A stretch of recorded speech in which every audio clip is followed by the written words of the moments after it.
so here Okay. come. And so Okay, what now, about- what now about- we are immortalized. What about Crook and Shavir? Are they going to be on? As far as I know, the only one who emailed me about not being on is Gary Lombardi, who has a funeral. Yeah. I didn't know if he was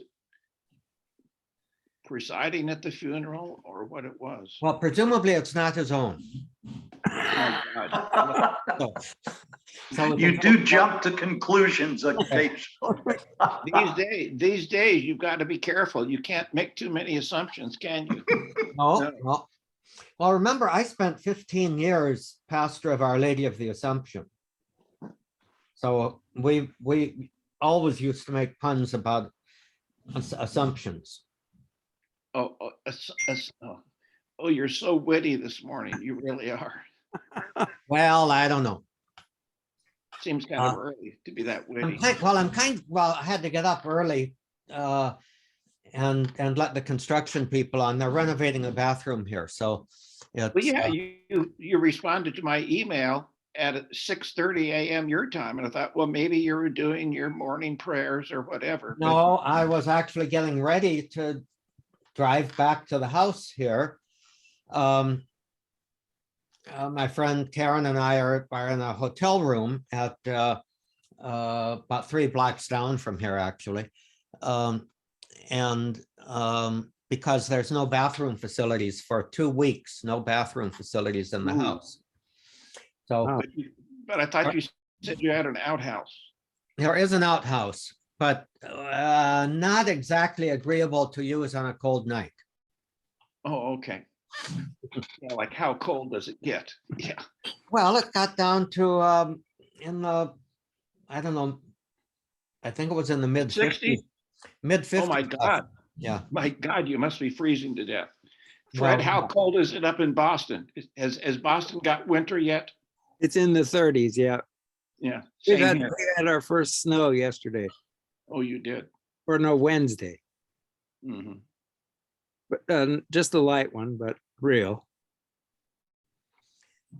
So shall we wait? Tim, you were wanting to do, you had a lovely video for the morning prayer, for the prayer. Yeah. John, you also submitted something. I think both of you submitted yours privately to me, so everyone else didn't see it. Why don't we just save mine till next week? We can do that, or we could conclude with it. I'm Yeah. prepared to do either. Okay, Yeah, let's finish with it, Johnny. why don't you go first then, Tim? And I'll save mine till after. Okay, this was sent to me this morning by a neighbor who is, well, they used to belong to our parish, but they found that the Franciscans, the Capuchin Franciscans were way too liberal.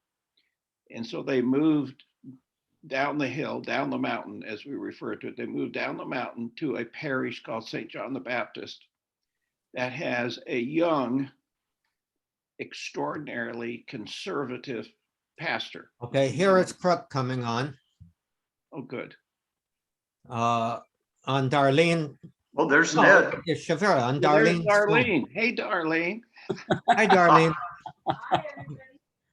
That's the weapon that's here. You want to say hi? Well, come on over here. Yeah, it's Darlene's phone, so Yeah, Hi, everybody, just peeking. I think she's cuter than Ned. I know that's a fact. Hello, Come hello. on. Come on, Oh, Darlene. I am not even fixed up. I'm just gonna say hello as a voice in the distance. oh my. Oh, Sorry, I'll pop in when I comb my, you get some clothes on. no, I've got clothes on. Hey, Fred. It's nice Hello. to see you. Wow, it's great to see you. It's really nice to see How are you. you, Tim?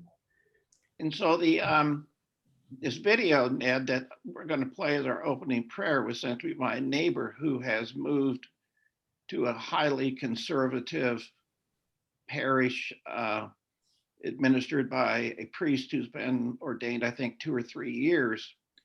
And the reason that they moved to this parish is that the young fellow prefers Latin masses to masses in English. And he is quite, how should I say it?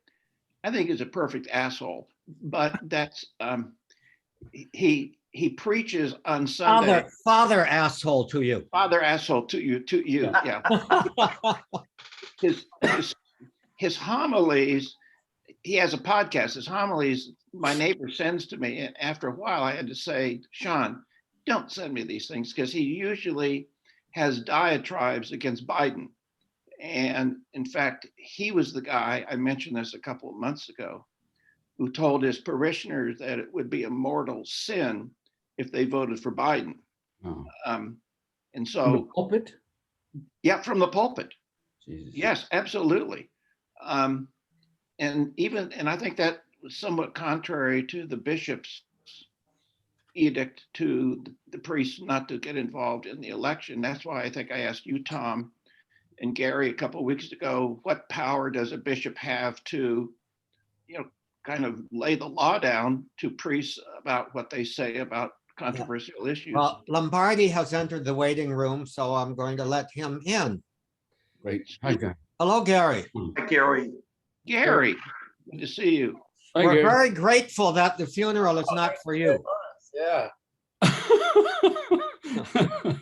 be here just for a few minutes. I have a funeral this morning, so. Right. Okay. So anyways, this is something that my neighbor sent to me.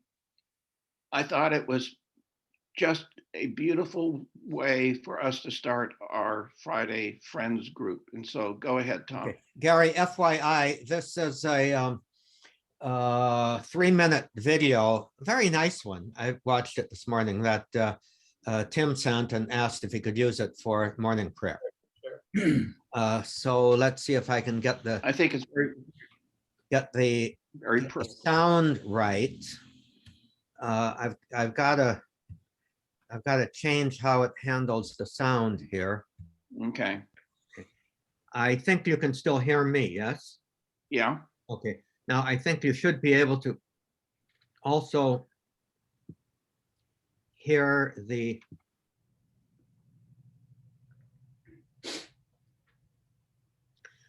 So far, so good. okay, let me see if I can.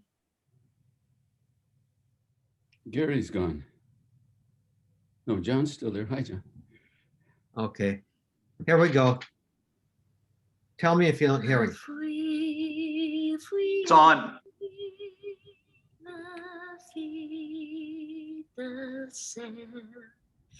Yang Tuhan Abraham kasugbi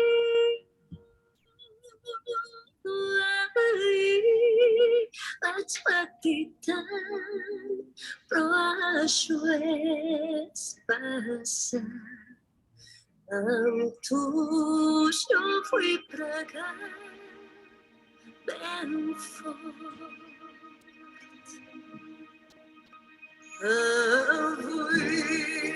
Rana Sharel, una draco, fare che la buscau,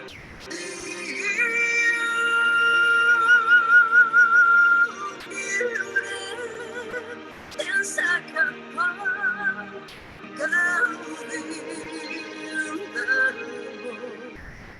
Eu tindré a proteção amor.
No. So, Any of you guys been to that cathedral in Barcelona? Yes. Yeah, La Sagrada Familia. yeah. I was there actually just a few weeks before they opened up the interior, so I never saw the interior. Nor have I, but it's spectacular. It Yeah, is- there- it really is. It's amazing. Yeah. Sorry, guys, that's just not the Catholic Church that touches my heart. It's beautiful music and a beautiful woman, but ouch. You know, Thomas Merton died on this date in 68. Oh, I didn't. Yeah, I didn't remember. Okay, well, God bless him. So you're not a fan of Gaudí? no, well, that drama, George Crook, Hey, Nudge, yeah. I can't get into the meeting. Tell Tom, it tells me the host has another meeting in progress. Okay, he was playing a video that Tim gave us for morning prayer. But I think Tom can now probably let you in. I can let you in. I just probably didn't notice that you were applying. It was, I stand knocking at the door. okay. All right, I don't see you in the room. Bienvenido, amigo. Are you Okay, sure that you I'll have the start over. right? Okay, thanks, everybody. You bet. Yeah, I didn't have the right, Did- yeah, I should, I should have sent the link this morning also, like I did last week, or just for the benefit of. people like us. So, Who Tim, Yes, I sir. just want to finish my reaction Sure. to please. that. I'm not surprised at all that the arch conservative pastor and your friend who goes to that church are touched by the drama and the beauty but damn it, it's every day being Christ on earth and not those events in my heart. And I can see why the arch conservatives love it. Can't we have both? And I loved it. Oh, sure. I thought It's it was- just, I'm not going down the damn hill to participate in that, Tim. Okay, that's I'm okay. gonna stay up with you. That's okay. No problem. It just struck me, and my other choice was to read the passage from Isaiah in today's liturgy, which really kind of kicked me in the gut. But anyways, that's for another time. Yeah. What about Crook? Poor little guy. He's trying to get in. We're still working at it. He's knocking on the door. Knocking at the door. Yeah, well, I don't hear him knocking. I think that's I an hear old song. you. Somebody wrote a song for that, right? I think there's a song from the 60s about that. There is. Well, it's actually from the 40s. You can go, I hear you knocking, But you can't but come in. you can't come in. Oops. Well, while we're waiting for George, Let me I see have if I a can. memory from high school that you guys can tell me if it is just imaginary or real. But either in junior or senior year, Jerry Agrasani's folks let him or asked him to keep a car for them at the parking out in the parking lot. And I don't know what the deal was, but I can remember, I guess it would be after dinner. We had like what, a half hour or something before study hall. And we would sneak out to Jerry's car and listen to 60s music or Ah. 50s music. It would be 50s music at the time, Yep, Yeah. would have been late Yeah. 50s. late 50s. Am I making this up? No, but I don't know, but it wouldn't be unusual I wouldn't believe it. for anything to happen. Ange and Jules, Bob Jaber used to call Jerry Ange and Jules's little gazoo. And for them to do that, they were just kind of down the meat, meat and potatoes kind of folks, that would be very, very understandable to me. I remember it was a Mercury. That's my memory, like a 1952, 53, 54 Mercury with a great radio. And I don't know what would have happened if we would have got caught. We probably would have had to kneel down for the next 2 years of our life in study hall. I'm not so sure, but it was just one of those memories that pop into my head now that I'm back connected with you guys, that I sometimes wonder, am I making this up? Or how does the brain work? Because these memories of things that we did in high school come back to me, and I'm thinking to myself, okay, Tim, are you dreaming? Or did they maybe happen? Anyways, that's enough. Probably. Jerry Agros. By the way, I just sent Crook the link, Oh, good. so hopefully he will read an email. When we were in theology, Charlie Herbelin had a truck with a cabin in the back. And after dinner, 4 or 5 of us had run over, and by that time he'd have some beans and meat and tortillas and things made for us. So I don't know why we had to have another one, but it was just the fun of it, I guess. It was great. And I'm gonna have to take off. I've got a funeral. So sorry, I'm gonna miss you. I'll try to check in on this later. All right, yeah, and do your job. Well, Gary. I will give Take my care, best Gary. to George Crook if he gets in.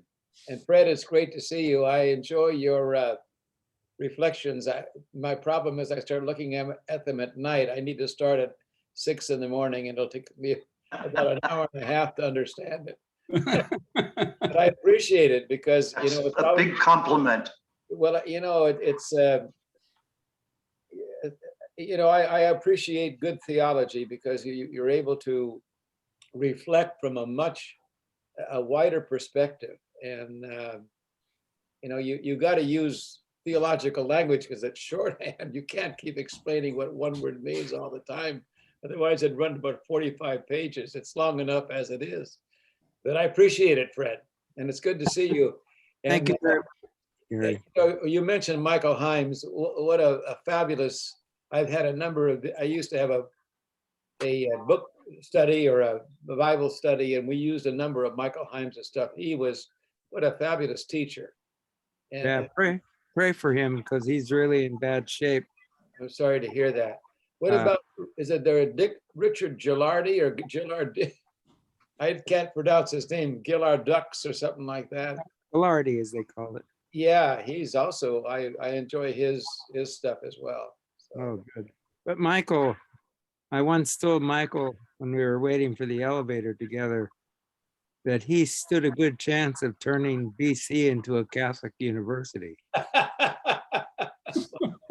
He's not a Jesuit, I don't think. I think he's a. Oh, no, he was a priest of Brooklyn. Right, yeah. Well, I will pray for him. Anyway, it's great to see you all. And Thank you. I'm gonna Hi, Gary. give my Tom. best to George Crook. Okay, hi, Gary. Tom, How do I get out of here, Tom? There should be a little red end button down in the right-hand corner. I don't see any. It says leave. Maybe it says leave. Oh, I see down here in the right-hand corner. Thank you. Yeah. I was looking at my picture. Bye, Okay. Gary. It's All in line with my email, GaryLombardi@me.com. It's all about me. Leave it to be about you. See you. Ciao. Okay, hi, Gary. Hi, Gary. I got another message from Crook, and he's getting the same message that he got before. Host has another meeting, is what Crook got again. Well, then he's got the wrong damn link. Tell him to check his email because this particular link is I don't have another meeting. This is the meeting.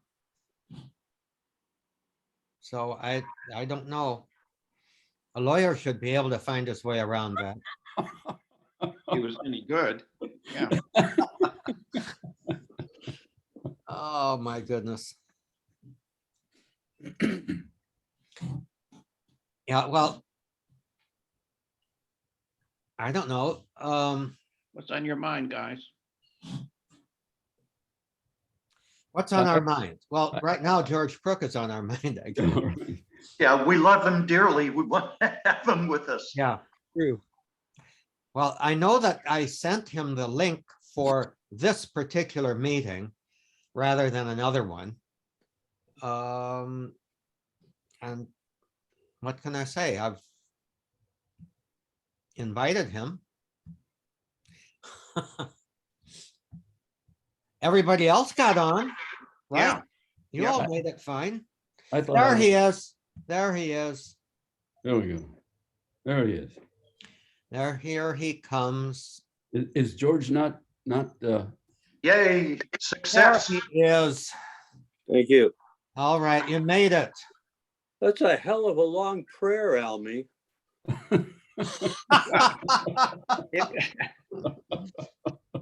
Tim, you'll have to send it to him. and I- and what was it? What is it, a Te Deum? Yeah, it wasn't in French, was it? No, It was amazing, actually. No, I it was. look Thanks. forward to it. Language was it in, I'll send it, Cook, I'll send it to you. Yeah. Cool. My guess is Oh that my it was done God, in was that Basque. Fred Lawrence? It is. It is. in the middle? right Wow. there. Hallelujah. Yeah, he's sitting on top of the world. From orbit. Uh-huh. Hey, what language was that? Was that wasn't My French? guess is it was That was Basque. Spanish. Pardon me? No, it wasn't. What It is was, Spanish? Wasn't Spanish. it No. was not. It might be Polish. Yeah, something. Since it was Barcelona, my guess is it's Basque. Oh, Or yeah. isn't there another dialect that they use in Barcelona that's, they do. Yeah, Catalan. Catalan, yeah. that's Yeah. what it was. yeah. And I thought with your guys' sophistication in Spanish, you would understand it. And then from my time over there, I understand that you can't understand anything. Is that Spanish speaking people have such different dialects around the world that it's impossible sometimes to understand words that when you would read it, you could read it. But when you hear it, it's very difficult. Well, the Basque language, as I understand it, I'm part Basque. My dad was full-blooded Basque. I never knew that. Yeah, and the language is one of the most unique in the world, as I understand. That's what they say. We were there during Holy Week, and man, what an experience being Oh, during Holy Week. Processions with guys that look like Ku Klux yeah, Klan. yeah, the Ku Klux Klan invaded Spain. Yeah, the cone hats and the drum boom. Well, did you join the Flagellantes? No. But the language, it's as I understand it, linguists have a big hard time with it because it's so Yeah, it's it- full of it's clicks unique. and other things. It's related. Supposedly, it's related only to Finnish. Yeah. I've heard that it's related to Gaelic. Gaelic? Wow. I've heard that it's related to both Finnish and Gaelic, and that Gaelic seems to be maybe a parent language or, but, you know, I I You think they're still puzzling about it. And so Ned, Yeah. how did your dad's family then get to America?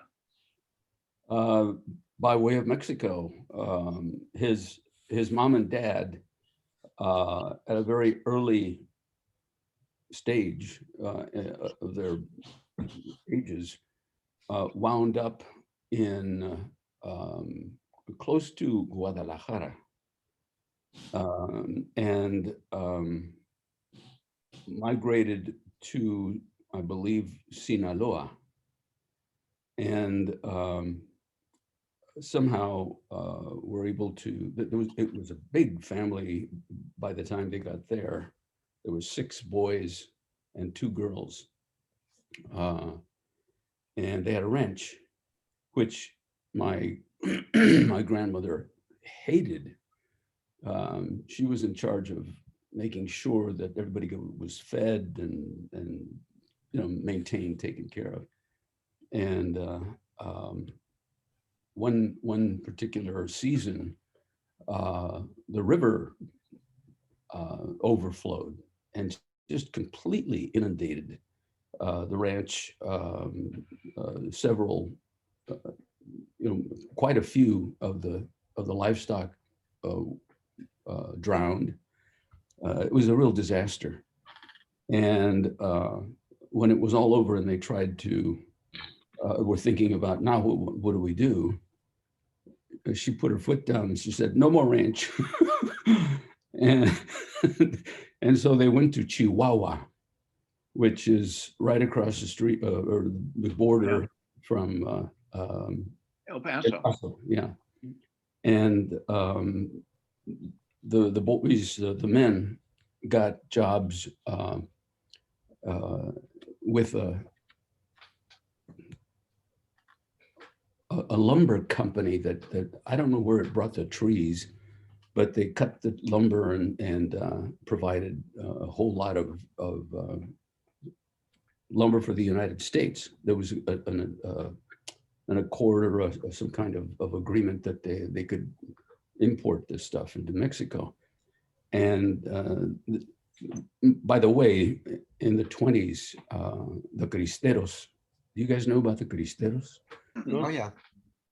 It was amazing. My dad was The part of Knights that. of Columbus made sure that we knew about the Yeah, Cristeros.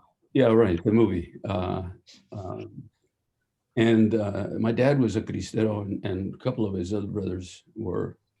It was a bloody, horrible time with Elias Calles persecuting the church. I mean, just it was horrible. You've seen perhaps that very famous picture of Padre Pro. Yeah. His arms stretched out and que viva Cristo Rey, and Yeah. and Calles wanted that to be published because he thought he'd scare the hell out of the Catholics, and it had the opposite effect. They all just really rose, and he was just a hero and a source of grace. Anyway, at some point, the owner, I'm sorry I'm making this so long. No. The owner of the lumber company decided to get out of Mexico and asked the Chavira family whether they would come. They were very hardworking guys, and some had positions of responsibility, and so he sponsored them into Texas and established another mill in Williams, Arizona. And so they wound up they sort of spread out. Some of them went to New Mexico, some of them went to Arizona. My dad and his brother and one of his sisters went to Arizona. And I was born in Flagstaff, which is about 10, 11 miles from Williams. Mhm. And I thought Arizona was, mountains, valleys, rivers, pines, deer. And when we came to California, everybody said, "Oh, Arizona, desert, cactus, scorpions." Anyway, that's a little summary. Although it was too long. No, it wasn't. Thank you for sharing.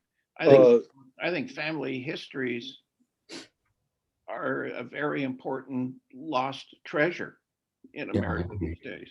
I agree. I think that I think my kids probably don't have much interest.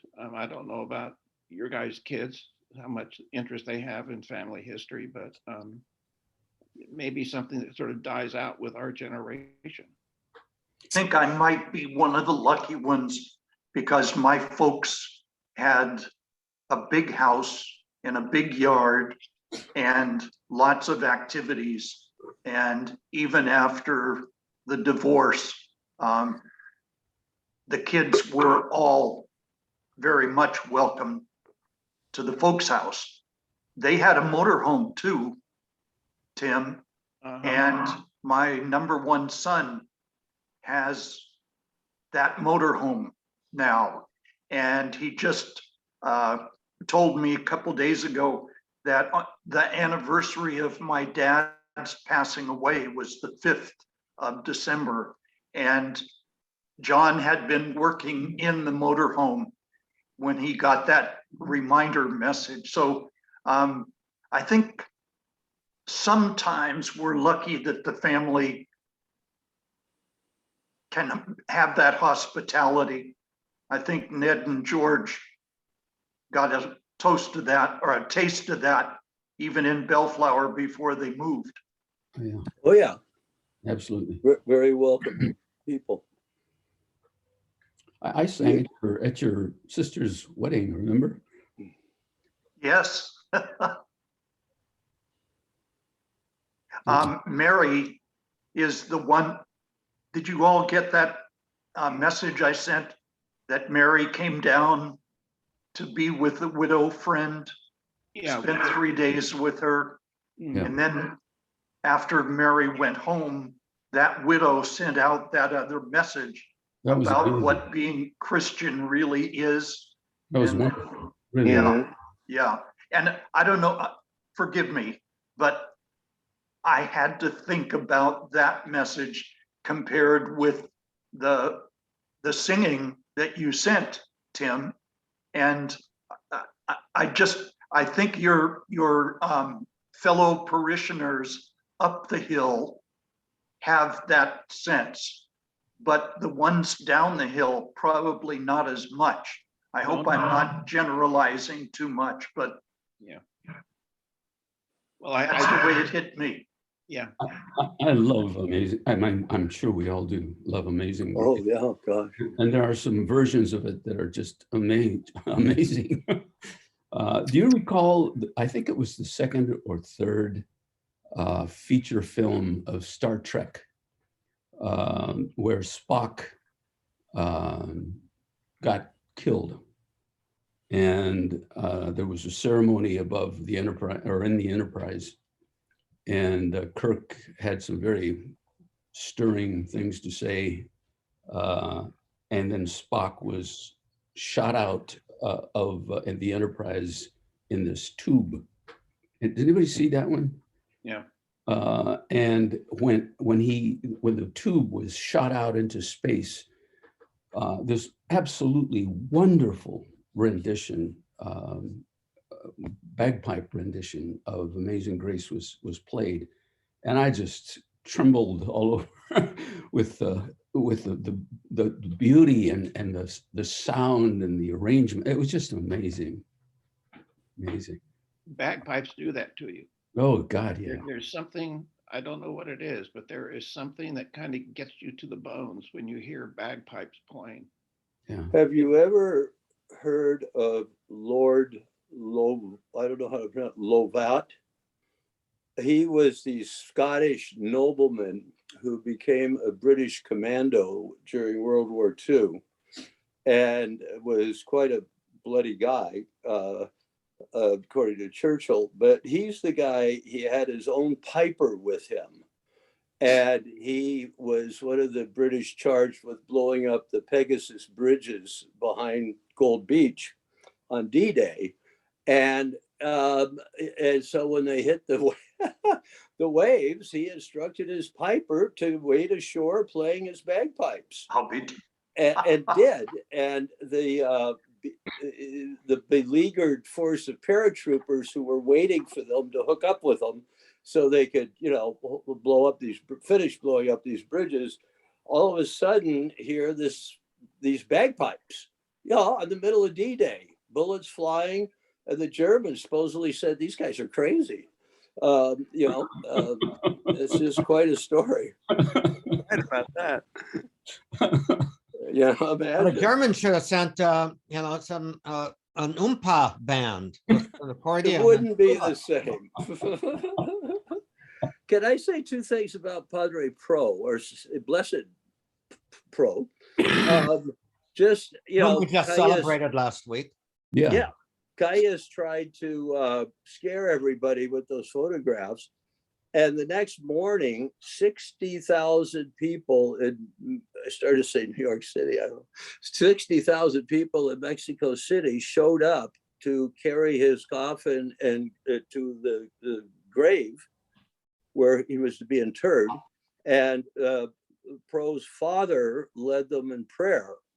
There was no priest to officiate, but you know, it's just quite something. That 60,000 people.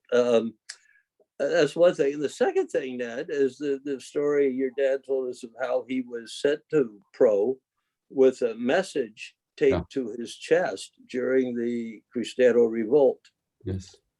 So what did our illustrious College of Bishops do in this country? They used the Cristero Revolt as a symbol of how we should react to Barack Obama and Obamacare and contraception and abortifacient pills. You know, let's take our heart from the Cristero Revolt. Remember that? Yeah. We wrote him a letter saying, "What's with you guys?" And nobody ever answered. We labored on that letter. We did. God help us. A whole lot of memories flood. It's just very disparate kinds of things. Amazing. Those are good memories. Amazing Grace. Yeah. Yeah, you know, I wouldn't mind having little clips for prayers. There are some wonderful pieces of music on YouTube, and maybe we could occasionally use them. The one thing though is the sound. I don't know whether you guys. It was terrible. It was awful. Yeah. So, and it can be fixed. Darlene has a group of women that met all through the COVID on Zoom. And that's how it started, the music. And somehow it got fixed so that it was just beautiful. Well, one question I would have is, you know, when you send a video by email, it's going to be the lowest possible resolution. Oh, is that right? I did. Okay. And sound So quality. if you can find, and you know, usually I've been able to find them on YouTube where it'll be a much better resolution. Now, the sound that we get from when we do the Baron thing, is that pretty good? Yeah. It's okay, at least okay. Yeah. Now I can look into maybe finding a way to, because there's several different sources of sound and whatnot that may help here. Another thought is that nobody, while that was playing, nobody had their mic muted. So mixed in with the video sound was whatever background was in everybody's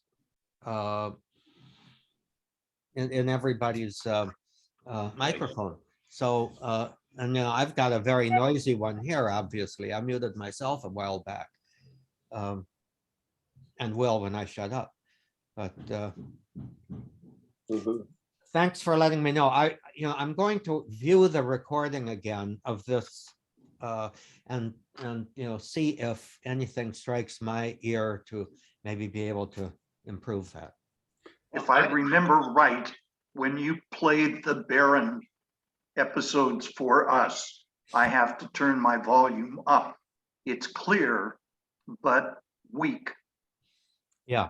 But I think the suggestion that we mute ourselves during Baron's thing might be a good experiment to try today. I agree. That might be. Agree. Yeah. And so how do we mute ourselves?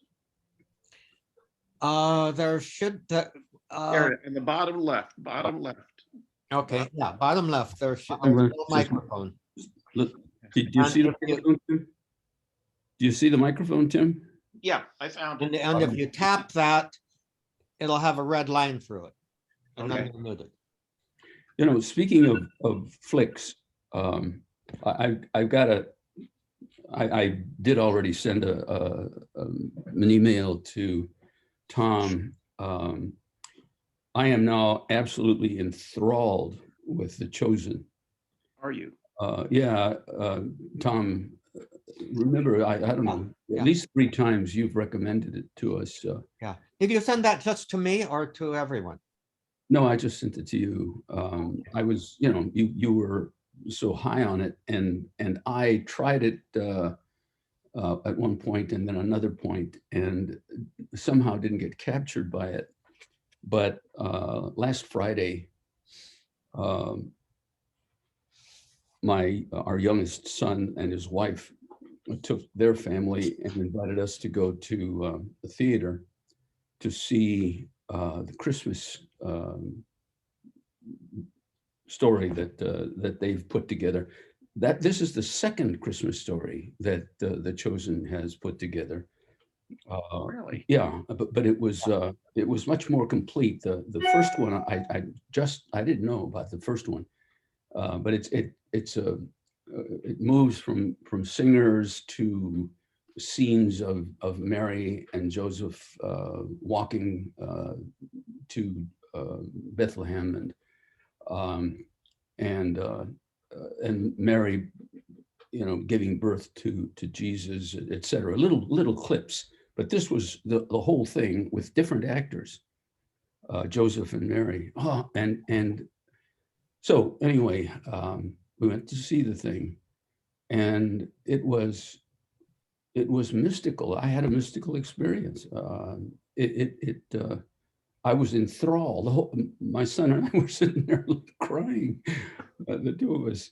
And a whole bunch, speaking of memories, you know, that little baby, you know, I was thinking of T.S. Eliot. I mean, it just came to mind from Father Franz. Did we experience a birth or a death? You know, the baby, so wonderful, beautiful, Mary, you know, laboring to get the baby out, and finally the baby's there, and you know, such a beautiful human divine person, destined, Mhm. born just for the purpose of teaching and dying for us. It was just, I was enthralled, and so was Dan and Darla. Well, And from what I've seen, it's kind of significant that the first image of the baby, he's all covered in blood. yes, Really? it's very realistic, and in fact, at the beginning, what's the guy who created this thing, Tom? Uh, Masterson or something? Jen- Modern uh, oh no, Jenkins. I Can't remember his first name. it doesn't matter, but he had about a 2 or 3 minute talk, and he said that the first thing that they wanted to accomplish was to make it real, gritty to the extent that it needed to be, and glorious to the extent that it would. He was amazing. What, you know, a little bit of the backstory there is Jenkins had a big Hollywood flop. Hmm. And he was extremely discouraged, and he was kind of putting himself into the Lord's hands, and, you know, what do you want me to do? And he started using his skill to make some videos for his church, a big evangelical church, I think back east, Chicago, I think, or somewhere like that. And they were videos like for Holy Week, Good Friday, Easter, and so on. And he'd do like one a year. And he found, or they found each other, Jonathan Rumi, who was a parishioner at Good Shepherd, and he was a lecturer and, you know, a struggling actor on the verge of starvation, basically. Wow. and really, really, really neat guy. So he had something of a conversion experience when, and make of this what you will, but he simply handed himself over to the Lord, and within a day, 3 checks came to him through the mail that were unexpected from royalties or work that he did. And he regarded that as a sign, and he had a real strong conversion experience. And then he gets this, I don't know if it was, I think he was doing the Jesus bit for Jenkins already once or twice, but he gets himself cast for the Jesus part in the Chosen. And now Jonathan is just all over the place giving interviews and telling his story and all of that. And I'm still hoping one of these days to be able to get him over here and have a little visit with him, and Oh, that would be maybe super. record a little segment of a mini interview that I could share online too. But he's being interviewed by just about you Google his name on YouTube, and he's all over the place. I had trouble with the image, his image.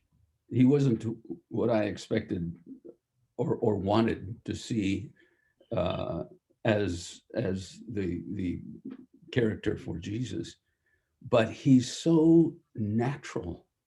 He just lives it, and it's just wonderful. I just recommended. Well, before he did any of this, I used to joke with him and tell him I thought he was the quintessential Jesus, Wow. because he always had that flowing, somewhat unkempt long hair and a bit of a straggly beard. And Well, I have tickets, Betty, for me, Betty, and our granddaughter tonight to go see this. They took it out of the Universal Walk or whatever it's called, Ned. The IMAX version is gone. Oh, So we're seeing it in Burbank. That's too bad. And that's the one, what we're going to see tonight is the one you were talking about that you saw with Daniel, Yes. the Is more it expanded version. Is it called Christmas with the Chosen, Yes. the Messengers? Is Yes. that the one? Exactly. Exactly. Okay. It's actually playing here. Can't believe it. Apparently, it's a brief run, just several weeks or something. I don't know. No, several days. It was supposed to be 10 days. Wow. And they've dislodged it from the Americana Theater here in Glendale. I went down there yesterday because I couldn't order it online. Yeah. And I walked in and I said, hi, I'd like to get, blah, blah, blah. She says, oh, certainly, sir. Oh, I can't do it. Click, click, click. Oh, I know. We're replacing it with West Side Story tomorrow, i.e. today. That's what we've got here, West Side Story. I love West Side Story, but this is no No, comparison. this is there's a completely new version of West Side Story. Yeah. It's a Latin girl at this time, Maria. So Yeah. Crook, how old is your granddaughter that you're taking to see it? She is 16. She's a child with autism, pretty high functioning, right, Grammar? Oh, yeah. And Not a bad bowler either. yeah, John took me bowling with him one day, and they both kicked my ass. It's very interesting in The Chosen. You're probably aware of this, that Dallas is his name, Dallas Jenkins. That's it. Wrote the part of Matthew to be on the autism spectrum.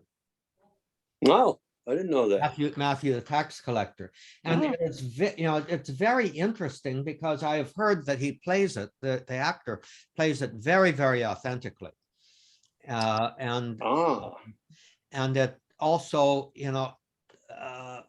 one of the themes of The Chosen is the way that the apostles, a kind of an imagined backstory of the way that the apostles related to one another. And of course, Matthew, the tax collector, as well as Simon the Zealot, would have a great deal of difficulty with the others. But if you watch the whole series, the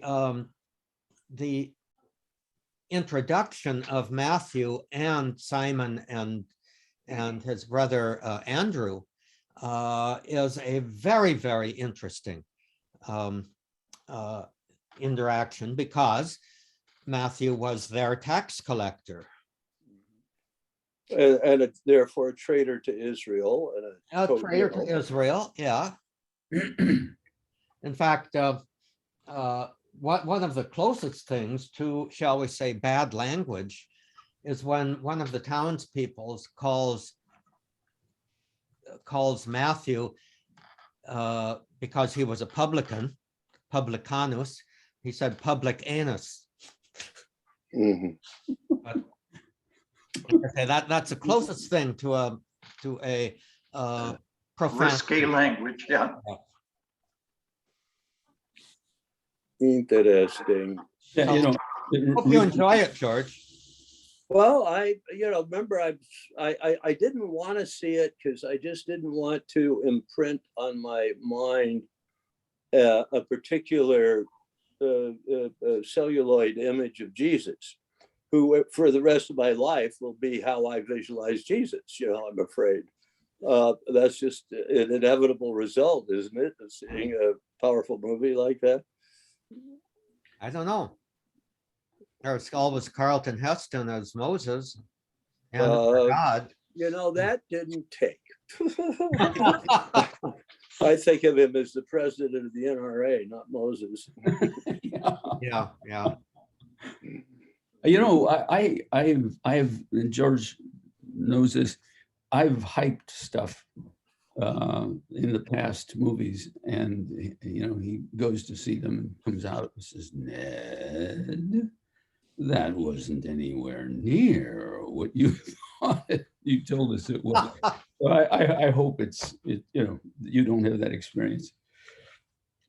Well, it's a faith in your hyping and in Tom that I'm going to see it,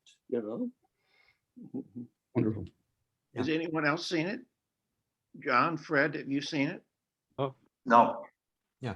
Well, I haven't seen this, Christmas special. I'm not going to until it comes on video, which I think will be possibly sometime this week. You think so? Well, when it ends its studio run, they're going to have some kind of a big live. I'll definitely watch for it. Online, where they'll then introduce it to the. Okay, so let me ask you guys. So who has seen The Chosen? I know Welbers has seen it. Ned's seen it. Crook, have you seen it? No. Anyone? Now, else have you seen any of the other episodes on the video? Me? Yeah. Yes, I have. Okay. And I see them in a completely different light now. I wasn't all that impressed. I didn't like Remy to be Jesus. I mean, to me, Jesus is just happened to have this.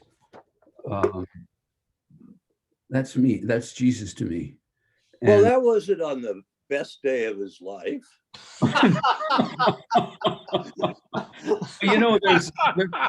There's some artist that's transmorgified the thing, and I've got that in my home office up and above on the wall, and that's Jesus to me. Well, what did you think of Jim Caviezel? Oh, I thought he was amazingly good.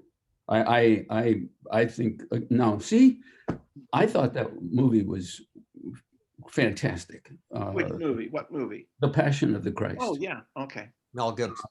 And granted, what's his name? The director of the thing, Gibson, Mel Gibson. you know, he went over the top, and so I'm told that no human being could have could have lived through the scourging. Sure. But Much less sprang to his feet and carried across, however far. yeah, but as George and I have talked about, the scene in Gethsemane is just amazingly wonderful, just wonderful. You can, the devil is in the back. You guys have seen it, right? Yeah. Yeah. Long ago, yeah. He's sort of, floating by with that ominous, just horrible a visage, and the apostles are asleep, and then Yeah, after the Gethsemane scene, which I think is masterful, it's really, you realize something's going on here and the stakes are gigantic in the Gethsemane scene. But after that, No Me Cayó, the movie particularly. I thought it was great. You Caviezel, know, quite frankly, the thing that turned me off on the Passion of the Christ was Mel Gibson himself. I think he's a fantastic storyteller, but just an absolutely horrible person. yeah, apparently. And the one quote that I heard on an interview with him was talking about his wife, who is apparently a practicing standard issue Catholic, goes to the Vatican II masses. He makes the statement that it's too, she's a nice person, but it's too bad she's not going to go to heaven. Because Unlike him. He's an Unlike him. ultra right. so much so that he built his own chaplain, hired his own chaplain to say the Tridentine Mass for him. Yeah. Up on a Malibu hilltop. What's he got, about 7 kids, 8 kids? And so just a little story. So a couple of years ago, we went to Israel, our pastor, and I think the most poignant place that we visited was the garden. And so Sandra is hanging around, and if you've been there, they have this big wrought iron fence around what was alleged to have been, the place where Jesus spent that last night. And so Sandra's outside this wrought iron fence, and she was just really admiring some particularly beautiful flowering plant. And this was February of the year, in a year, so it was cold and rainy. And so there was this guy in there trimming the bushes, and there were a couple of olive trees, and so he came over kind of trimming, and she didn't know if he spoke English, but she tried. She said, "Can you tell me what this plant is?" And so he told her, "It means nothing to me." And so she got this conversation going with this guy, and I would say he was about 60 years of age, younger than any of us. And his story is that he lived there in the grotto, and his father and grandfather had been the gardeners for the Garden of Gethsemane. It went back more than 100 years. And it was just such for Sandra, it was really kind of a spiritual experience to talk to someone who spent his whole life, his father's life, his grandfather's life, right there in the garden. And it was just like, wow. So that's just a little things about pilgrimages that stick with you. And that's really what stuck with Sandra more than anything. Wow. Yeah. Double. Can you imagine? Did you happen to see the picture I sent of the statue of Mary and Elizabeth at the visitation? Yeah. And all of those versions of the Magnificat. Yeah. 42 different languages back there. That was our first day on our pilgrimage. Great start. Yeah. Mhm. There's a drawing. My Darla had me put on a series of Mary talks for these women. And I wanted to find images, for instance, of the Annunciation and the Visitation, etc. And there were some very beautiful depictions of the Visitation, but there was one sort of, not cartoon, but it was a drawing of Elizabeth and Mary hugging and so utterly joyful that their heads were both back as they're hugging, laughing, that just captured me. I'll try to find it and show it to you. Love to see it. Yep. Yeah. And so the other day was the feast of Juan Diego. Yeah. And Crook, you had said something in your inimitable style that there is some doubt. Very, very reverent. That style. That style. Yes. That there is some doubt as to whether or not this guy actually existed. Yeah. Yeah. There's a lot of it. Well, George, there's. Go ahead. Sorry. Well, Father, the Vincentian Stafford Poole, who was a very good friend of Father Franz, wrote a book contending that Juan Diego never existed. And he's a church historian, he recently died. And that there's no real record of the apparition other than just sort of faint references until the 17th century. And Ned tells me they found new documentation after Poole published his book. Yes. But and the former abbot of the Villa, the basilica there, when John Paul was going to canonize Juan Diego, said, well, but there's this awkward fact. He never lived. Just Christopher. John Paul said, I don't know what John Paul says. Yeah. Oh, details. Yeah, don't get in my face about that. But yeah, it's and I don't know what became of that. I mean, there was a burst of scholarship and real defenses of the historicity of Juan Diego were all kind of written at the same time. So there's been recent, by recent, I mean, I don't know, 10, 15 years at least. And this tract, I don't know what to call it, was found in Nahuatl that a priest put together. I think it's called the Amanpua.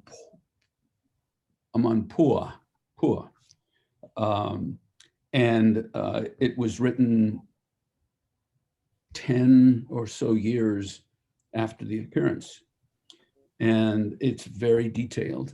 So that was, she appeared in 1531, yeah. And in the 40s, this guy is writing this stuff, and it's been, as I said, just somewhat recently found. And 9 million Indians, and I know Stafford Poole says, oh, there's no proof of this. 9 million Indians throughout 10 years were baptized, and you know what a Catholic country Mexico is, and the icon of Mexico is Nuestra Señora de Guadalupe. It's on every pickup truck in this part of the state of North Carolina. Wow. Yeah. Well, Mexico, huh? I'm telling you. I mean, these guys. I mean, I'm sorry. It is probably the most popular. I'm going to say decal, but it's not a decal. It's a transparent piece of art that you can put on the back window of your pic. So it's translucent, light comes through it, but we've got a very large Hispanic population here in Western North Carolina because we're so agricultural. And it's just kind of amazing to drive around town and see all of these things of the Virgin. It's just phenomenal. And every year we have a parade in downtown Hendersonville. It's about a 2-mile parade where it used to be a big part of our parish because a couple of our Franciscans were of Latin heritage. They would march for a couple of miles carrying this huge statue of the Virgin, and Aztec dancers and all of that. But the new administration of the parish thinks that that is divisive, and so has stopped and this is a secular priest that we've got now. And so it stopped the celebration of the Virgin of Guadalupe parade, but it was a wonderful thing. Just wonderful. Yeah, that reminds me of something my brother-in-law, the bishop, said once. He'd gone to Rome for something and they were talking about Latin American theologians and African theologians. And he said, how is it that white theologians from Europe aren't called European theologians? But somebody from a different continent is immediately a mere African theologian or a mere Latin American theologian. And I mean, how would this pastor think it's divisive? I mean, the answer is for the Anglos to join the goddamn procession. Of course it is. Yes. Yeah. Of course it is. And I don't, as Ned will tell you, I mean, I am not, I open quote, believe, close quote, in the Virgen de Guadalupe, but I don't buy many of these apparitions. I think they're, one step up from superstition. And, Ned thinks of me as sort of highly Protestant in these regards, and I guess I am. But I mean, it's just so stupid to brand. When you see a virgin on a tortilla, I can sympathize. Well, one step removed. No, I'm just kidding. So I don't know, but that's such an ignorant comment by that pastor. Oh yeah, my goodness. Secular priest. In more ways than one, huh? Yeah. Sad. Well, but you like him, Tim. You've told me he's a great confessor. And... He's a good confessor, but he's crap in everything else. Wow. Yeah. I mean, that these young priests, and I don't know what it's like in LA or in Boston, but these young, and he's not young, he's 52, 53, but he's only newly ordained. 3 years, is they come out with a mindset that when I was reading some of the emails that you guys sent out about what life was like for some of your friends in some of these parishes with these tyrannical pastors, it's kind of like these guys are coming out of the seminary with a sense of, and I don't know necessarily what the word clericalism means to everybody, but they kind of come out with a sense that they are in control. The laity in the parish have little or nothing to say about programs, the liturgy, and I don't know if that is something that is being instilled in them by the leaders of the seminaries or whoever. I don't know who runs the seminary anymore, but they're coming out not with at least I'm speaking now about Western North Carolina. They're not coming out with a sense about the church is the community, the church is the laity, the church we need. There are not a whole lot of priests being manufactured, and without an active laity, I don't see how the church can grow. And yet these guys are coming out and discouraging it. And so I don't know. if you guys see any of that in LA or in Boston with young priests, that they kind of have this sense of entitlement or authority. I don't know. I don't know if I make any sense. Yeah, well, there are many of those here and have been ordained within, I would say over the last 20 years, there's a fair number of quote, newly ordained priests, not all of them really young, but who come out with a much more clerical centered, arrogant, shall we say, mentality than perhaps before.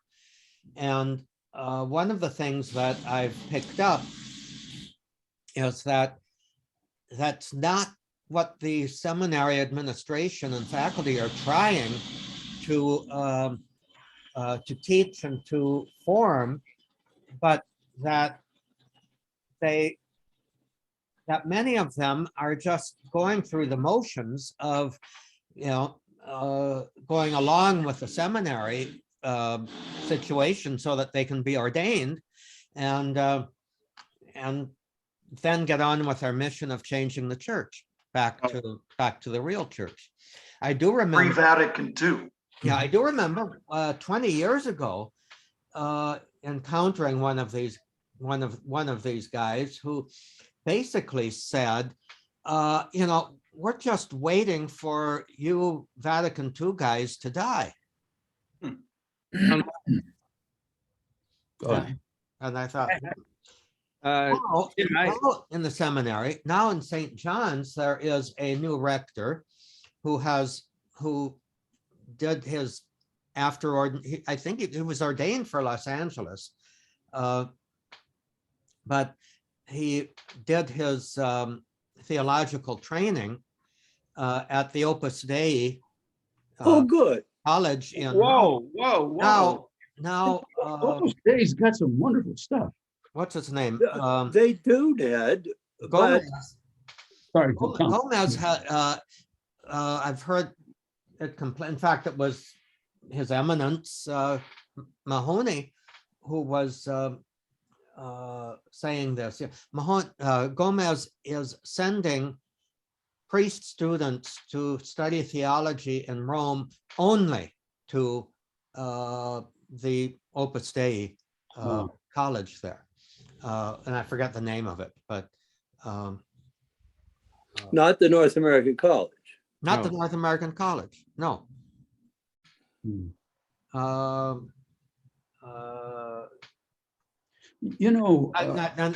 the name slips me. There's not. Marian name? Pardon me? Is it a Marian name? I'm not sure. Redemptoris comes to mind or something like that. Let me see, Opus Dei.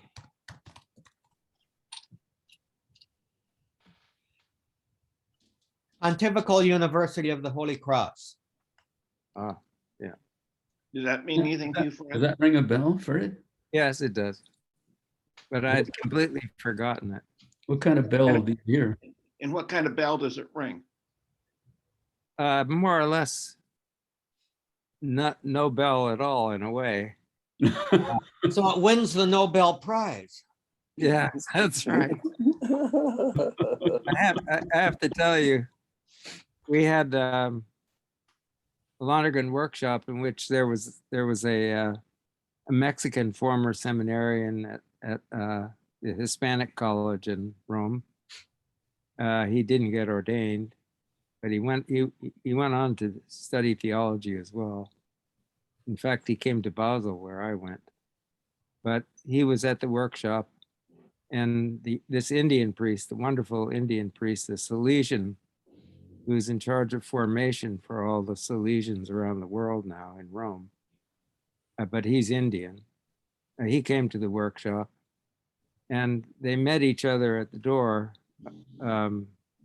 Andres was already there, and Andres introduced himself, Andres Ancona, Opus Dei, and Ivo Coelho, who has a Portuguese name because he was born in Goa, said, "Oh, Ivo Coelho, Opus Night." The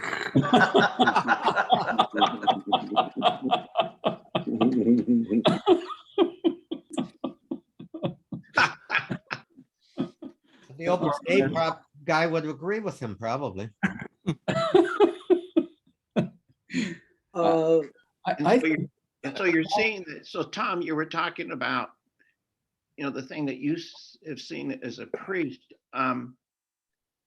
What's the origin of, in your guys' minds, because you're out, I mean, I'm in a small little diocese of 70 priests. What's the origin of this movement that we're seeing in the kind of style, attitude, personality, if you use that word, of these newly ordained priests? I mean, where's it coming from? Well, my family lived across the street from a seminary. And my son used to go to play basketball in their courts. And he would always come back and say to me, "I don't see how you could stand going to school with people like this." And when Father Frank Rowan had a 50th anniversary celebration, he paid for me and my son to come to his celebration. And a lot of young priests and friends of Frank were there. And my son said, "Oh, now I see. You didn't you didn't have people like those seminarians in your life at that time." And I think that kind of spoke a lot about the sea change.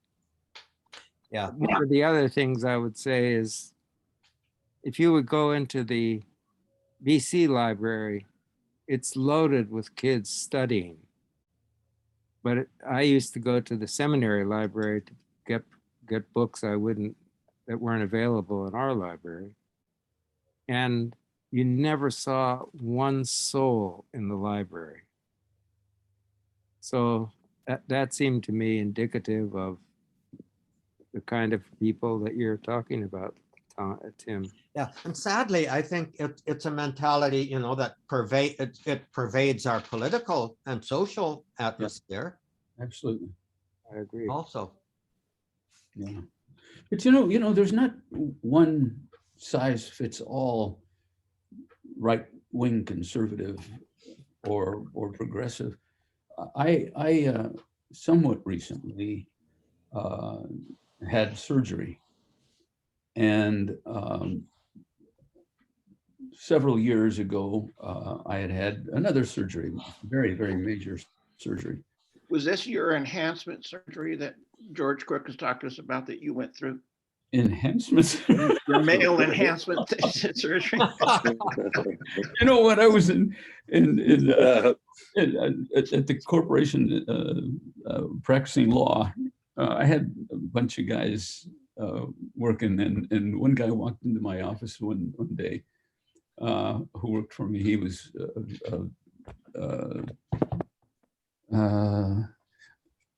a lawyer that worked on human resources. Yeah. And he said, "I gotta tell you something." I said, "What?" He says, "Close the door." So I closed the door. He said, "I have got a dick now." What? And he said, "Yeah, I was having trouble. And now I got a pump, and I can pump it up, I don't know whether this is apropos to what you just said, but I think. Yeah, I didn't know. Anyway. Was he propositioning you? No. He was a saxophone player. He must have. Yes. What, darling? Thank you. Yeah. I have a lunch with a very close friend of ours, a Chinese priest, and Darlene just reminded me that in about 7 minutes, we're supposed to be at a restaurant. So I'm gonna have to leave. I got some great stories that just came to mind, but I'll tell you later. Thank you, guys. We'll see you next week. All Yeah. right, see you next week, darling. Take good care. Bye, you too. Fred, what do you think is going on in the church that accounts for this phenomenon? If you know, I mean, if you have an opinion. Well, my impression is that the Second Vatican Council, its reception, I could kind of compare its reception in Europe, in the German-speaking countries, compared to the United States. The United States, it seemed to me, received it in a way that had a lot of silliness involved, trying all kinds of stuff that was really just stupid, balloons in the church and so forth and so on. And Okay. I think in a way, people like Bishop Barron are people who, in a certain sense, have imbibed a certain amount of the Second Vatican Council spirit, but really were reacting against that silliness. And so they do it in a kind of quasi-authoritarian way. Some time ago, that guy, the columnist with 3 names for the NCR, talked about the Pope going to one country or other, and he mentioned that when Paul went to Athens, he didn't put down the gods of that city, but he just made another proposal that there's another God, but it wasn't by way of clarification by contrast. And so this idea of proposing rather than, in a certain sense, saying, believe this rather than anything else, is really evangelization. Mhm. And I think I had the experience, I may have told you this already, after the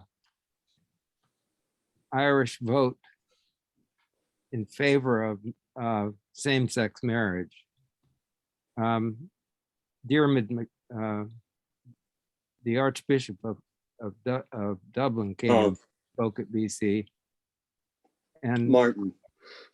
the way he said it is, the way we approached that election was to repeat to people the rules against homosexuals. But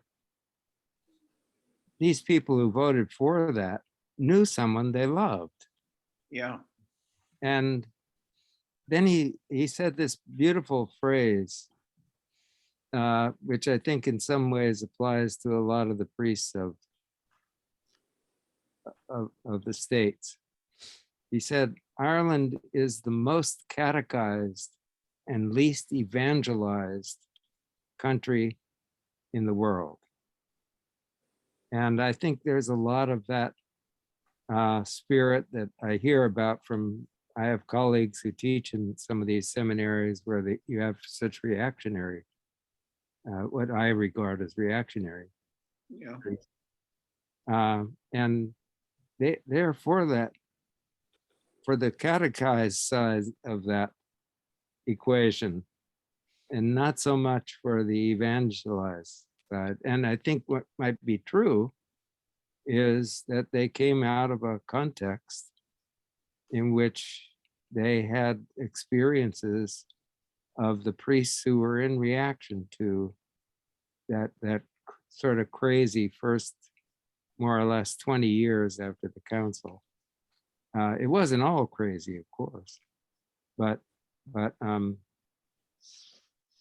really was too wide open for them.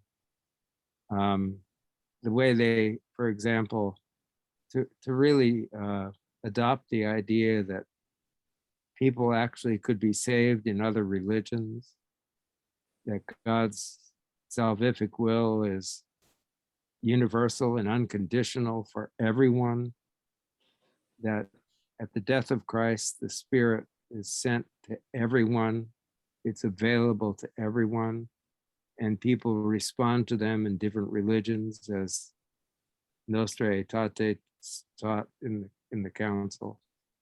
Well, back in the old days, I was fairly convinced as a seminarian and so forth, until the Second Vatican Council, really, that it really turned out to be something like outside the church, there's no salvation. Mhm. And part of your job was to be a missionary to people who weren't in the church and to see if they could be converted.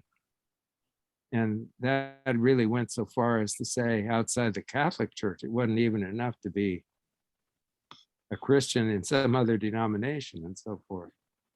So that was a position that made you feel good because you were on the right team. And you had a mission to save all those other people in a way that really had to do with, in a way, indoctrination, not evangelization. Mhm. And so that seems to me to be part of this tremendous reaction that I've seen in the States, which I never ever saw in Switzerland or Germany or even Italy while I was there. And so it was really a clarification by contrast. The But beautiful. aren't we too far downstream now for that to be the explanation for these seminarians today? You know, they weren't around for those excesses. No, that's Uh, true. But so- they were trained by people who were reacting to those excesses. Yes. A lot of them. Trained or But- influenced by. Yeah, that's true. And everybody loves a conspiracy theory. I think most of them are nonsense, but Well, they are. And somewhat tangential, but not really, because I think it speaks to this. I just got a headline and read the article earlier from the New York Times about a Generation Z conspiracy theory named "Birds Aren't Real." I saw that. I read that Did you see article. that? Did you read it? You Yeah. know, and I think what's really neat about it is here they're trying to formulate this conspiracy theory and propagate it basically to show how stupid conspiracy theories are. Yeah. Birds aren't real. They're really drones. They're drones, yeah. Dressed up like birds by the government. Yeah, It's like the Flat Earth Society. I mean, it's just Precisely. deliberately over the You're top. precisely. You guys are making this up. You are making this up. No, No, I'll no, send look you the look article. online for the New York Times. God. I'll send you the article. Birds aren't real. George will send you the article. Yeah, but it's a fake If he doesn't, I will. conspiracy theory. It's a I fake mean, it's conspiracy theory, satiric. but with a very intentional purpose of showing how fake the other conspiracy theories are. I think it's wonderful. It's hilarious. They even demonstrated outside of the headquarters of Twitter to get them to change their name and logo. They had a public in St. Louis. There's a picture of a public demonstration where they're burning the flag of the St. Louis Cardinals. Yeah. Watch out, Orioles. Yeah, I was gonna say, Orioles God are help the next. Baltimore Orioles. Yeah, or the Philadelphia Eagles. We could go on and on with that. We That's could. true. Well, Fred, you said you used the word catechesis, and reminds me of a conversation I had 2 years ago with our new pastor when I asked him, I said, what's your initial impression of the parish? And he said, they are in desperate need for catechesis. And, and I wasn't sure, but I think I now am more confident as to what he may have meant by that. Because we were a parish prior to his coming, that we had such a phenomenal community outreach from Immaculate Conception's name, my parish. We had about 500 people from the parish that were volunteering in various, not-for-profit groups, like hospice or Meals on Wheels on. And pretty much that's come to a stop because there's no parish and no pastoral endorsement of us going out.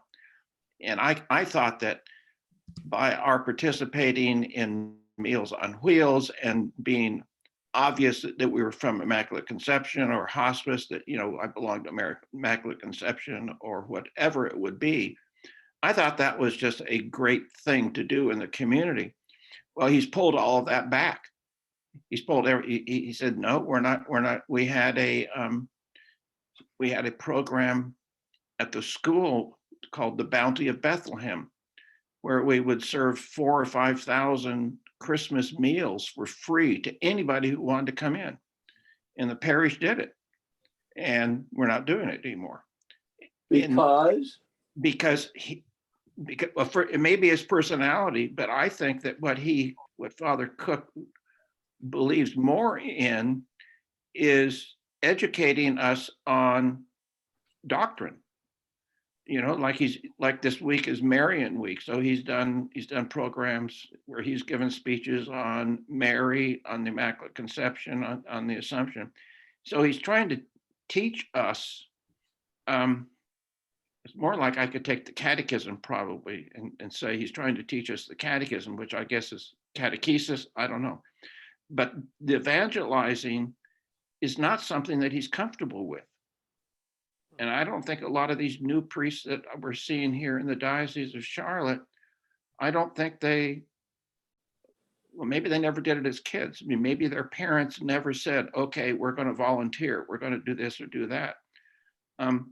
It's really sad to me because I think that's how the church grows. It grows through the laity.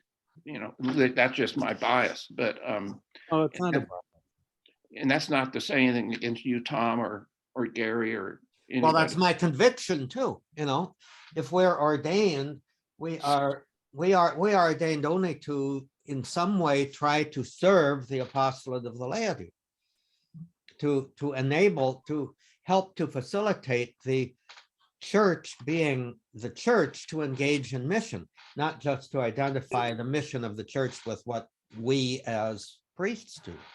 That reminds me of a story about Cardinal Newman, who supposedly was asked, I say, Henry, what do you think of the laity? And Newman's response was, well, we'd look rather ridiculous without them, to his fellow cleric, I don't know. It's a mystery, this whole thing, because like Fred, at least as I understand it, at St. John's here, the staff, the faculty has resisted this right-wing movement for 20 years, right, Tom? They have. So Wonderful. it's not coming from them. Yeah, and their input about the suitability of some of these guys to be ordained is ignored by the bishop. Really? Or by the bishop's office. Yeah. You're kidding. They have their own criteria, let's say. The bishop basically and his consultors, the vicar for clergy and so on, or the what's it called? The vicar for vocations. They have pushed some people to get ordained that the faculty have said, wait a minute, caution here. They've pushed some of them to be ordained, and that has been Sound like Gary Lombardi all over again. Remember when Yeah, Gary, yeah. when Gary said, or someone told him, you're just not up to snuff for this archdiocese. We're going to ship you off to Napa or some shit like Yeah. Well, that.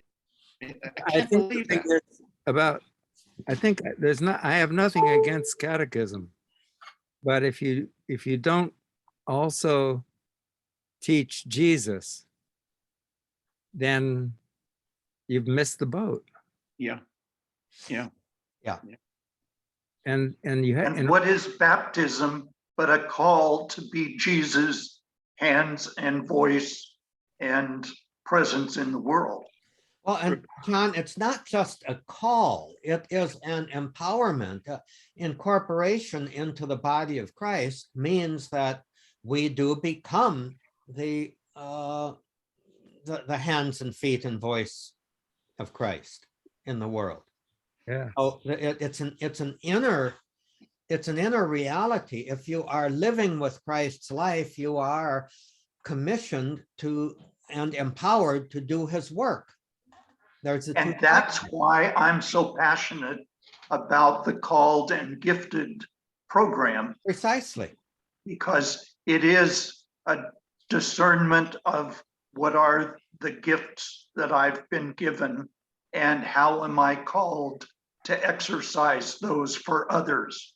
Right. And But I'm the so call isn't something that's coming from outside. The call is actually the impulse of those gifts to activate themselves. well put. Yes. Comes Yeah. from, it actually comes from the inner reality that we have become through baptism. One thing that that really hit me was when I studied Thomas Aquinas's the third part of the Summa, which is the return, and he didn't write an ecclesiology. What he wrote in the third part, question 8, article 2, was about the whole Christ. Mhm. The whole Christ includes the whole human race with Christ as the head. And that really made me realize this thing about what I've learned in ecclesiology from the time I was in junior seminary was so different from that the clarification by contrast really changed me, but also the presence of the council. We used to have reading at meals, and sometimes remember it was at the beginning of the council, and we were read things that were happening at the council. And when I went to Rome, what I realized was, so I was at St. John's for the revelation and also the revolution of the council, that they took it out of the hands of the dicasteries and they put it in the hands of the bishops and their experts, their periti. And when they got to the church, all the guys who were the priests, that were theologians, that were brought to by especially the European bishops to help them at the council, when it came to De Ecclesia, which became Lumen Gentium, the priests confessed, we don't know what the church is. We don't have a theology of a church. But we had one. And I'll never forget the talk that the rector at the major seminary, what was his name? Keneally? Keneally. Keneally. He gave a talk about the church, and he compared it to the AT&T. Hey, George. Hi there. Ma Bell. I'm exercising the gift of listening. Welcome back. And he said he really compared it to a bureaucratic organization. Mhm. And you sign up with the phone company back when we had Ma Bell, and then you get the phone book. And unless you sign up with Ma Bell, you don't get a phone book. And that was our phone book was the Bible, of course. And it was just a closed shop. Yeah. So I think what Tim is regretting the loss of really was in the spirit of the gospel. And it's just an awful deprivation. What a shift. What an awful thing. Fred, I want to mention a couple of names that are in the back of my mind as shall we say, forerunners. And I haven't adverted to them in a long time, but I think if I remember rightly, they made an impression on me when I was studying ecclesiology with Pat Thompson at St. John's. And I think he mentioned them. Shaben is one, Scheeben, Mhm. and Mueller is another one, M-O umlaut H-L-E-R. Yeah. You're familiar with them. But Yeah, they were my understanding is that they were kind of the pioneers in recovering a theology of the mystical body. I think that's right. That was the Tübingen school. Uh-huh. They were overwhelmingly influenced by the philosopher who was among the so-called idealists, Fichte, Schelling, and Hegel. They were overwhelmingly influenced by Schelling. Mhm. Old Schelling had this whole sense of community, but also he had a sense of the fact that the basic communication that has to take place in community has less to do with abstract teachings than with symbols Mhm. and feelings that respond to symbols. Mhm. And so they put a tremendous emphasis on the liturgy as the way you describe the liturgy as for the sake of the community. Well, and then it was Dom Odo Cassel Yes, who developed that and yes, influenced and began a great deal of the subsequent liturgical movement. right. And I think that was all very influential in a underground way, perhaps, to Pius XII in his two great encyclicals on the mystical body and the liturgy.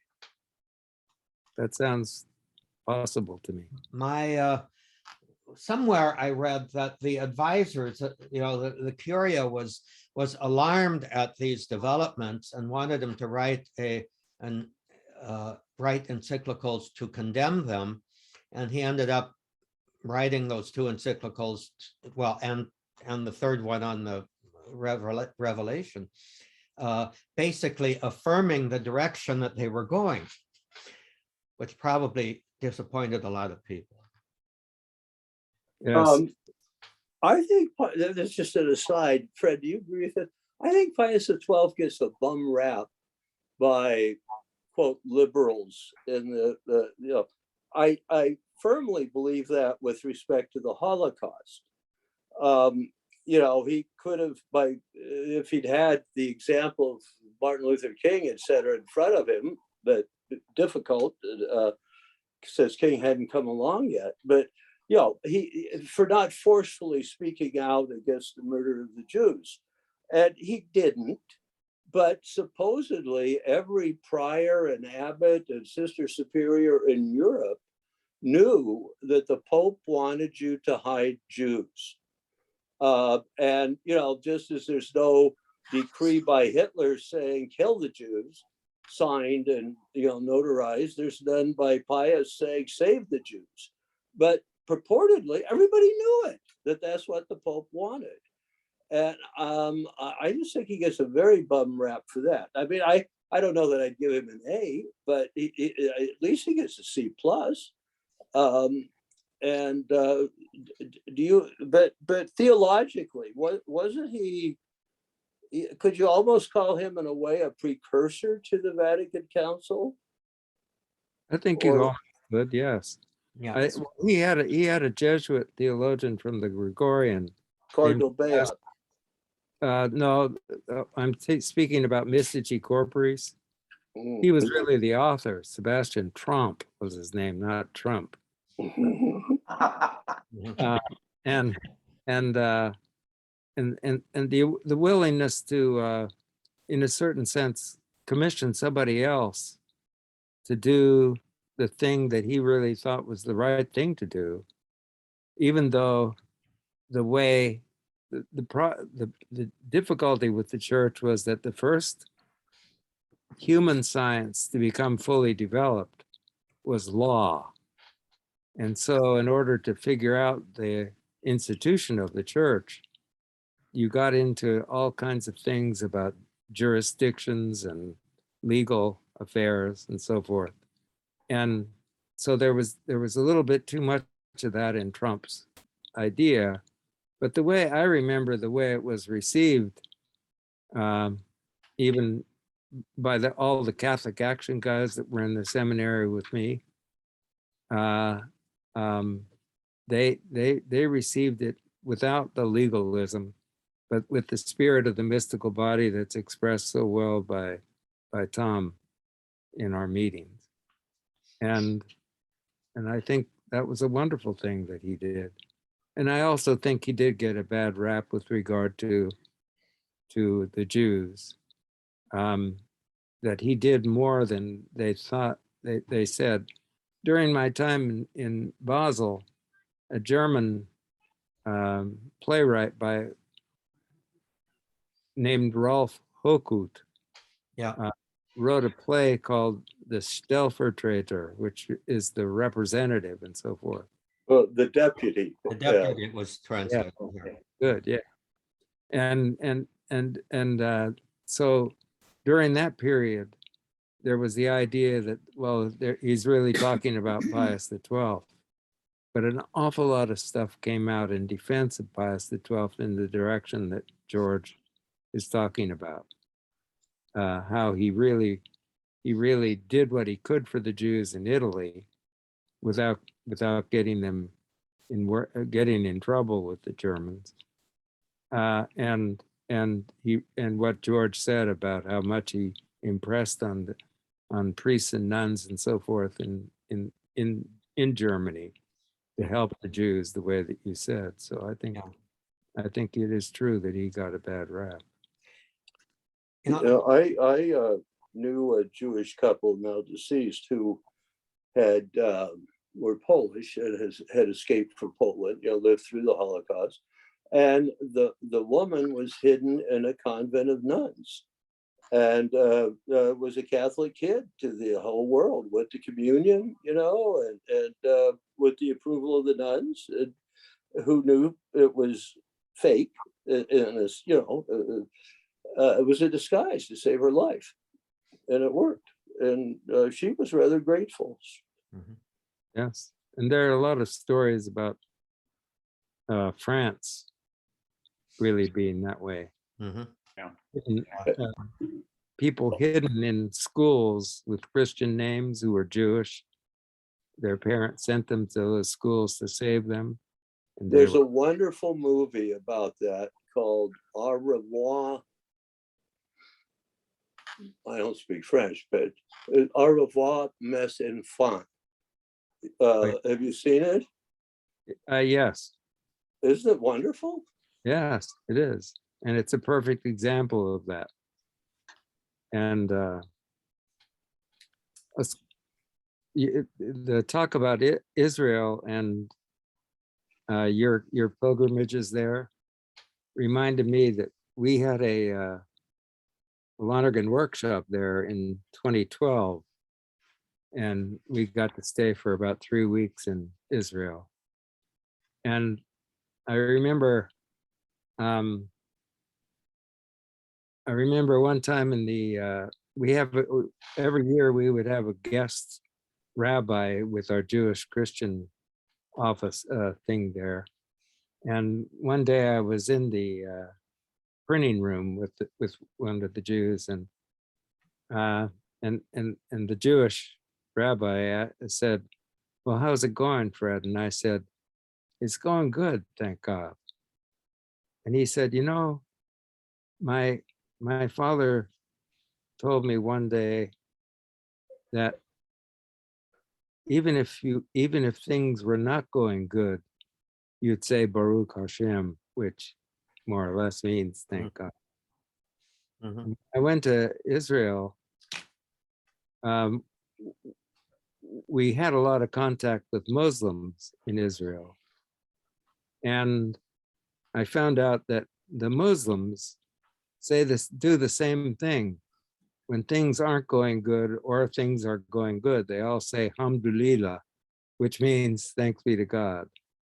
And that was a real lesson for me because it's a way of thinking about divine providence in a more balanced way than I had been doing. I had habitually done.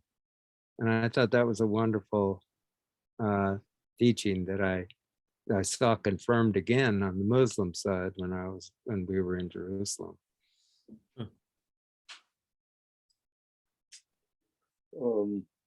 But I think what Tim said is really a sad story. Well, And it's so pervasive. it is. Yeah.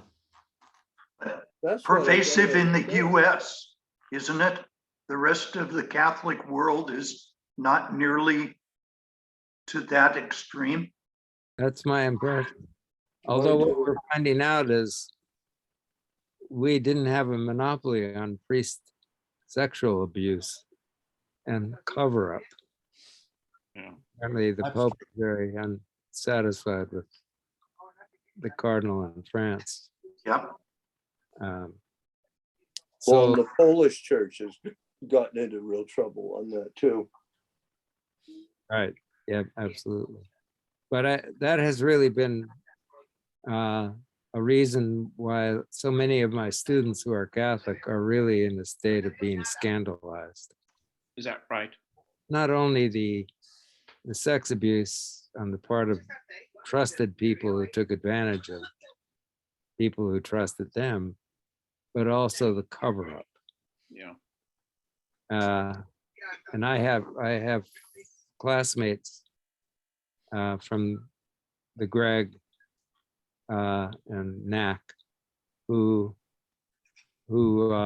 when Donald Worrell was relieved of his duties in the Washington Archdiocese, it was somewhat related to McCarrick. Yeah. Mhm. And so they were all writing letters around, and the priests were saying, like some of them were vicar generals, not like you know who, and they said they found out about priest sexual abuses, and they gave the message to their bishop, and the bishops did nothing. So you have this, you always had the excuse of scandal, keep it under wraps, but that caused an overwhelming scandal among so many of my students that the bishops would have handled those problems that way. But don't we have good news in this regard that seems to me every time one of these scandals, like the Pennsylvania Attorney General's report Oh yeah, hits, and that was awful. I mean, my God. yeah. But they invariably bring up cases before 2002, I think it is. I mean, in the last 20 years, it seems to me the church is doing a far better job on this stuff. It's always old news coming to light now, I think. Pretty true. Yeah. In 2002, the Diocese of Boston was kind of the epicenter of a lot of this. Oh, yes. And I think since then, and especially since the Boston Globe wrote a big expose of the whole thing. Made a movie out of it, didn't they? Yeah. Correct, yes. then I think things shifted a lot after that.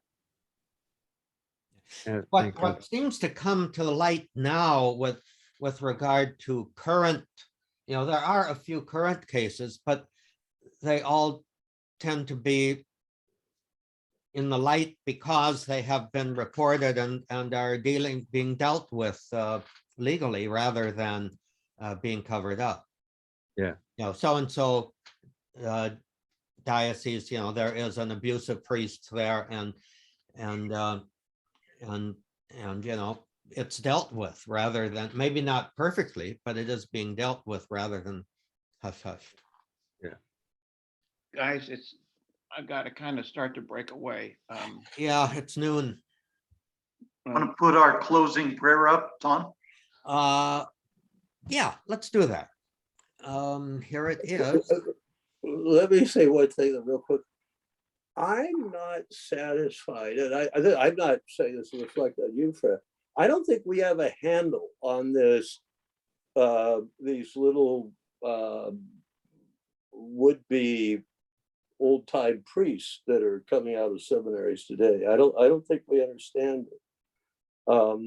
It's some, like it's like a tide that is sweeping all before it. And I don't see any reason for it, really. Nostalgia for a more, logical, uniform world, maybe, that never existed. But was the problem the reactions to Vatican II, or is it there, or are these kids just seizing on that as an explanation for their reactionaryism? I don't know. It's just weird. It is so uniform, Tom, Yeah. But George, I think that these kids, and they are kids, who are being ordained. I mean, look at what they have had pushed on them via the internet and the media for their whole lives compared to what we had. And they hear this crap. I mean, and probably, I bet if you did a survey, is the overwhelming majority of new priests are, they would have voted for Trump. Yes, there's no doubt in my mind. And so I think that what's happening is, if you can explain to me the Trump phenomenon, I think you have your answer to the church phenomenon. Well, I've been looking a lot at some of the Jonathan Haidt stuff and his current indictment, if you will, of Twitter and Facebook and Instagram, and the propensity of them to reinforce certain contacts and eliminate others for, so that but once you're on those platforms, the only thing that you see is people who agree with you, or people that you like, or people that you post comments about in a favorable way, and all of that. So you're inundated with self referential stuff that eliminates an outside world. Yeah, but there are also other internet sites in the of church stuff related, like that of America Magazine and John Allen stuff. Yeah, but they're all being run by communists. Well, but how did they get? They're dismissed that way. But how did that take hold so uniformly? Why aren't there people who read Bishop Barron / America / La Croix? Why aren't they going to seminaries? I would think there'd be big arguments going on in seminaries, but apparently it's pretty lockstep. Oh no. That may be interesting. We've got to go. I've got to say goodbye. let's talk Yeah, about this. yeah. Let's defer this for next week. Yeah, You know, yeah. it- I it just- Sounds And like. Fred, it's are you gonna be exchange. back? Yep. And exchange by email Yeah. insights. Fred, will you be able to join us next week too? I think so.